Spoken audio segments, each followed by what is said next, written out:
Sawadee Krap and welcome to another episode here for the Funky Pod Mind for Media and Communication. And yeah, wow, you're not used to getting that many episodes right next/after each other, but well, special users, special cases scream for special attention.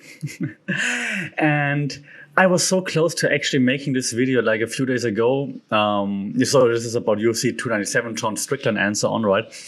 And I was like, there will be so many videos about it. And I only listened to the highlights and the highlight videos. So maybe I'm exaggerating and I'm overreacting or whatnot.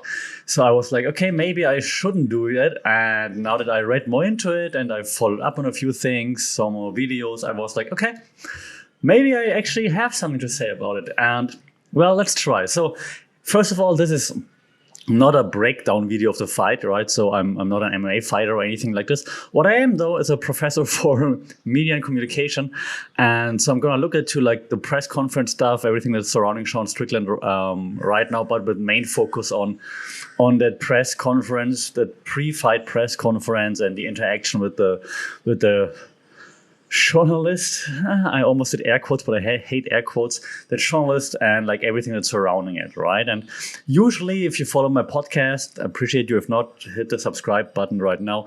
Usually, my podcasts are like very well researched. Not that this is not, but I prepared them for a longer period of time than just this one now. So I'm just more or less now winging it in regards to just not having the thoughtful structure that you might be used to if you're like a podcast subscriber. If not, subscribe now either on YouTube or wherever you get your podcasts, Spotify, Apple, and so on.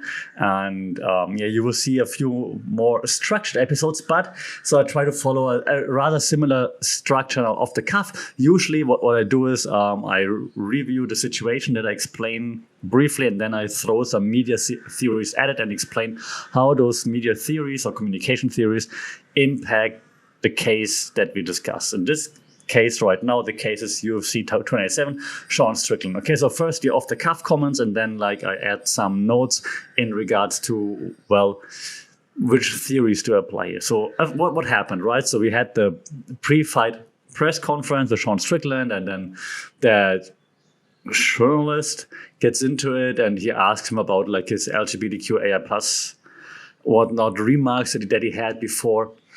And a few thoughts on that, okay? As someone who's teaching future journalists, all right?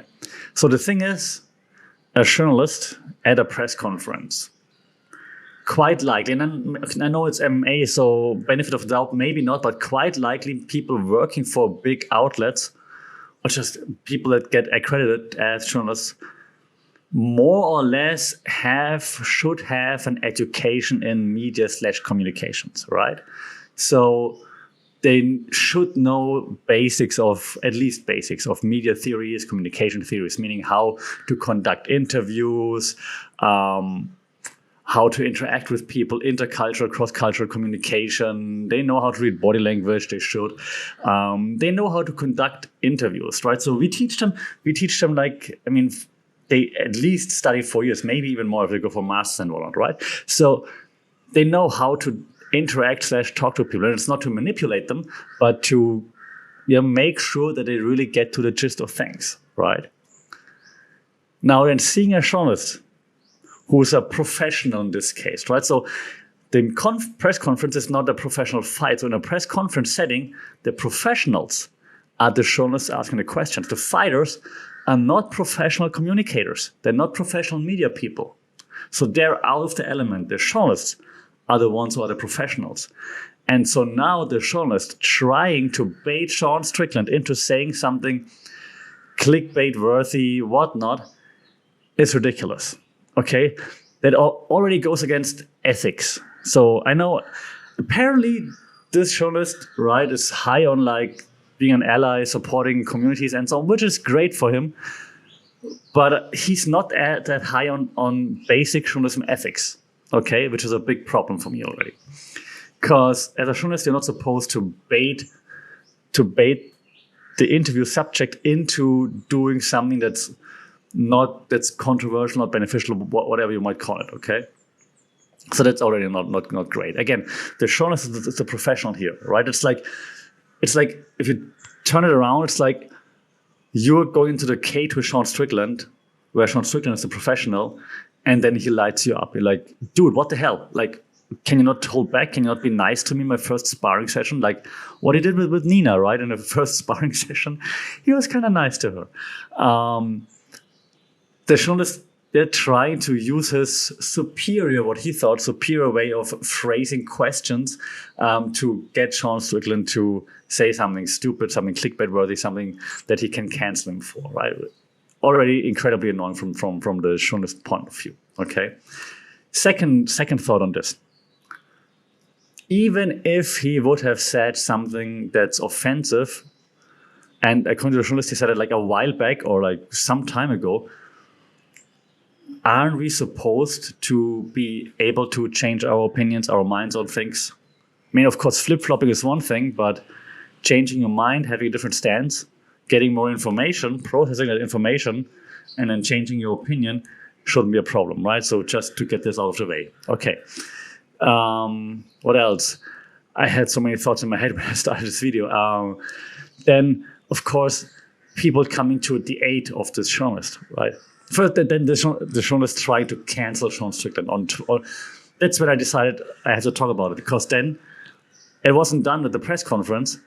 Then I don't know if it's the same journalist or some journalist goes on Twitter, X, be like, he should be banned from UFC 2097. Like, what? If there's one person that should be banned, it's that journalist for being a bad journalist. Okay, for going against journalistic ethics. So that's the one person should be banned. Okay. Then coming to the aid of that journalist, right? Of course, like, oh God, the woke mainstream media. I hate saying those things because I mean, I work in/for/with the media. But the usual suspects would come to the aid of the journalist right now, right? So you take the people with like the biggest MMA podcast in the world, for example, of course, coming to the aid of that guy. I just listened to the beginning of one of the biggest MMA podcasts, Back in Your Life, this morning in the gym. And one of the guys, so not the main guy, one of the guys who's actually getting worse and worse every time I hear him, to be honest, and who's just getting some traction like on other MMA programs too, unfortunately. He said something like there was a fan rushing the stage to try to shake Strickland's hand, right? And then they said, yeah, but it's not Strickland's fault, which is not. And he's like, no, it's not his fault, but he cultivated that behavior, and so that's why it's his fault. Like, what?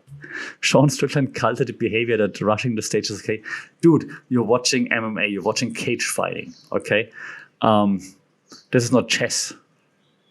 And while I criticize Dana White a lot, at least in my head, I have to applaud him for like taking the stance here and being like, dude, like, because the same journalist asked him like question about like giving Sean Strickland like a long leash or giving fighters a long leash, and then Dana White was like, leash?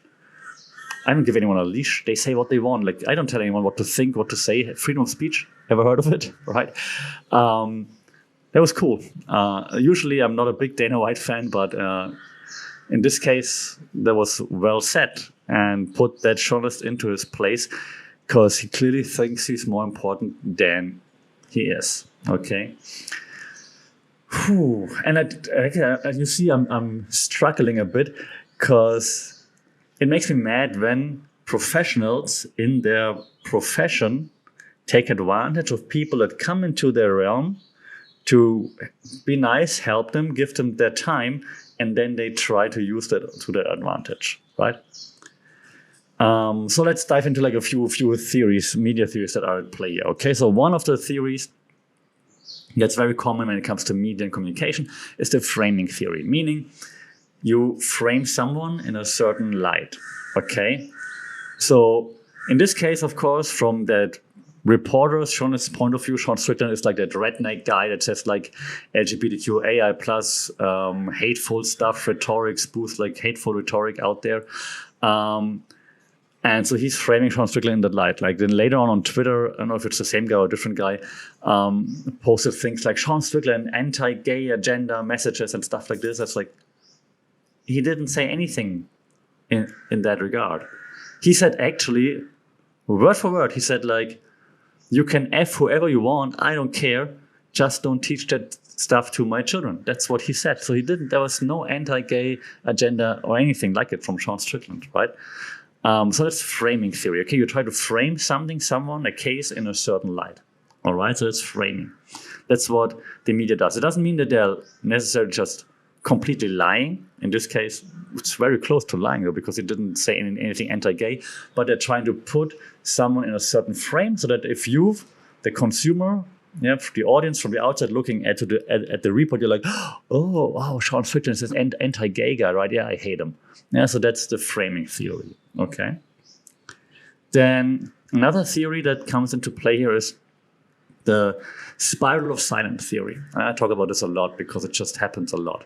So spiral of silence theory just means that the thoughts of the minority get drowned out by the majority. For example, if the biggest MMA podcast / show in the world, Back in Your Life, is just a very woke one, for example, and it's like anti-Sean Strickland in this case, then the majority of the listeners, for example, will agree with that, and hence it slowly drowns out the minority. So in this case, the drowning out probably is going to take longer because the minority might not even be the minority and it's very vocal.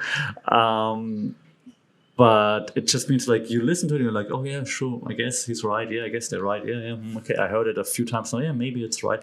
And even if you disagree, you're not voicing it. So you're still disagreeing. You're like, yeah, no, I don't think he's right, but yeah, okay, I disagree. But I don't say it because everybody else who listens to it agrees with it. Okay, so you're the minority and you're not voicing your opinion anymore. That's the spiral of silence. And if you don't voice your opinion, eventually that opinion gets drowned out. Okay.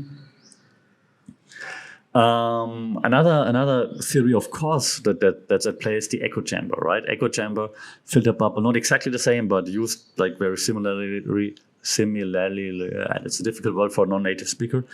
Used in the same context, meaning like you consume things that you agree with, right?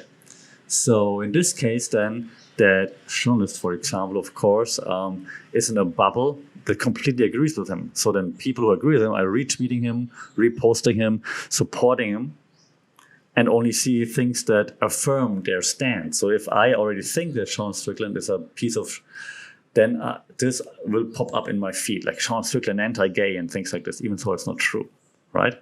So that's like the typical echo chamber that just amplifies your existing thoughts already because you're just seeing things, you're interacting with things that agree with your thoughts, and so you're not getting out of it. Yeah, so polarization works very, very well in an echo chamber. If the echo chamber is big, like a woke echo chamber, for example, then that reaches lots of people. Okay. Another theory that we discussed in, I think, the first year already, is my first year of studies, is the cultivation theory. Cultivation theory just means like the more you're exposed to something, the more you're exposed to a certain kind of media portrayal, the more likely you are to accept it. So if there are lots of those journalists, for example, showcasing Sean Strickland in a certain light, you're like, okay, eventually you're going to believe it. You're like, okay, they're cultivating you to follow their beliefs. Okay, and that's what, again, this journalist also tried. He thought like, okay, if I paint Sean Strickland in that light, and lots of people see it, they will follow that and they will believe it. And he might have thought that his echo chamber is bigger than he thought. Or maybe he just lived in his echo chamber and he wasn't aware that there are other dissenting voices out there that actually support Sean Strickland. Okay. And this now just leads me one more time, and then I ought to wrap it up already with the lectures, because if you want to learn more about it, enroll in my classes. Leads me to what I said in the beginning, the ethical considerations, right? Because all the theories that I just mentioned, right, and apologies for making it sound like a lecture, but all those 5-6 theories I just mentioned are things that journalists learn in their studies, and they hone their skills. They know how the theories work. They know how to utilize them. Okay, they know how to frame stories. They have subjects like new media studies. They know how to use different platforms to their full strength, and they know how to word tweets. They learn how to craft tweets. They learn how the difference between like a tweet and like an essay, like a report in a newspaper. Like they learn all those intricate differences. Okay, that's what they study for 4+ years. So they should be very good at that. Yeah, they learn which words to use. They learn how to use their voice, for example. The journalist, for example, sounded a bit condescending. So and it was probably on purpose. Okay, so they learn all those things. And using those skills, like with great, stupid quote, but with great power comes great responsibility. Like I said, it's like Sean Strickland lighting you up in sparring. You wouldn't be okay with that. You're like, dude, you're a world champion, former world champion, should still be world champion, and you're lighting up like a newbie. And that's exactly what journalists, sometimes in this case, this guy try to do with Sean Strickland. Okay, not last thing, but almost last thing was like this. One of the biggest MMA podcasts in the world, Back in Your Life, always has like, you got the receipts. Yeah, cool. Appreciate it. It's fun to listen to. However, who out there who doesn't run a big podcast / media company can keep track of all the receipts? Can you keep track? Do you remember what you tweeted 7 years ago? Probably not. Does it make it okay to say something racist 7 years ago? No, it does not. Is there a potential that you said something stupid 7 years ago and now you don't mean it anymore? Yes, there is. Okay. So this narrative of like, you said something terrible a few years ago and now you're still a terrible person. While I understand it, it's easy to use like a broad stroke is the English saying, right? A broad stroke, not a brushed stroke, a broad stroke to like say like, okay, you're terrible person because you said one or a few bad things or stupid things, whatever back then. I understand, but people change, okay? That's just how it is. And again, as a journalist, you should also be able to read between the lines. Just because Sean Strickland uses the F word all the time doesn't mean that he's a terrible person, okay? Whew. Okay, so I'm really curious what everybody else is thinking. Do I exaggerate right now, being mad at that journalists that now also come to the aid of the journalist and that like support that kind of reporting or whatever it might be? Don't even want to call it reporting, to be honest. Yeah, we're curious to hear, like, so shout out in the comments, or if you want, also via email, funkypod@gmail.com if you feel it's a better way to debate things, no problem. Yeah, I'm puzzled by like how the media sometimes behaves, and I think that's also the reason, because I mean, fighters, while they're not professionals in media communication, they're not stupid. Sean Strickland is in particular. He always says he didn't finish school or didn't study or whatever. I don't think he's stupid. I think he's quite smart, actually. Reminds me a bit of one of my Muay Thai coaches, to be honest. He also said he finished school after high school and didn't study or anything. She's pretty smart, like street smart, of course, street-wise. Learned a lot, like, while fighting. And there's a reason why Sean Strickland isn't back in your life, for example. There's a reason why lots of fighters are doing less and less of those journalist interviews, and why there's more and more content by Nina, for example, the Schmo, Helen, and so on, or like even fighter podcasts, right? There's a reason for that, because the fighters know that those content creators / previous fighters, they're not going to BS them. They're not going to try to bait them, coax them into saying something stupid just for headlines. They know that they can just be real with them. And I think that's why Sean Strickland likes to do like the BS, like firework fights with Nina, or like he used to hang with the Schmo and things like this. Okay, so they know what's happening. And if this continues, I foresee a decline when it comes to MMA journalism. Not for the biggest podcast in the world right now, the biggest MMA podcast, because it's going to be back in your life for a while.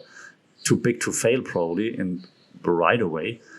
But for other MMA journalists, I think it's going to get tougher because content creators who take a different approach to it and who aren't as, I don't want to say a bad word, who don't have like a hidden agenda when they ask you questions, are probably more easy, more fun to work with. And that's why I'm looking forward to seeing more content.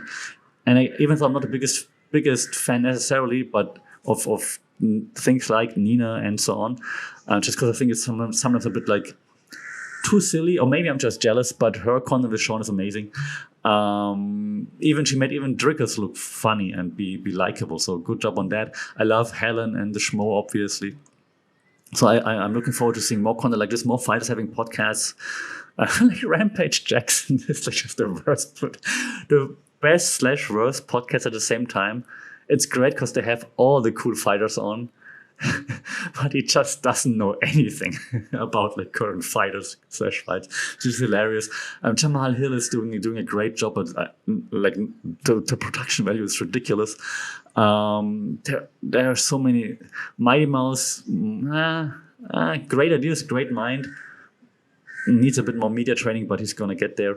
So there are so many great ways to get yourself out there. You don't need a journalist anymore. So for every fighter listening, two takeaways here. A, if you want to hone your media and communication skills, work with me. Secondly, you don't need those journalists. Yeah, there are so many outlets out there now, so many avenues that you could go to. You don't need to be back in your life to make people like you, to make people hear you. You can also just shoot fireworks in a desert and people still gonna love you. Okay, having it said, I'm going to wrap it up here now. Let me know what you think about all the drama or everything that's going on. If you're new to the channel, like, share, subscribe would be really cool to discuss more things with you. It's not only MMA content, by the way. It's like current happenings, current developments in the world. I just dropped a politics episode like yesterday, actually. And analyzing that from a media / communications point of view. So if you're into media / communication, if you want to know how this whole thing works, why things work in the media with communication and so on, like, share, subscribe, follow for more mindful media and communication tips, tricks, and breakdowns. Until then, stay safe, take care, keep your guard up. Sawadee Krap.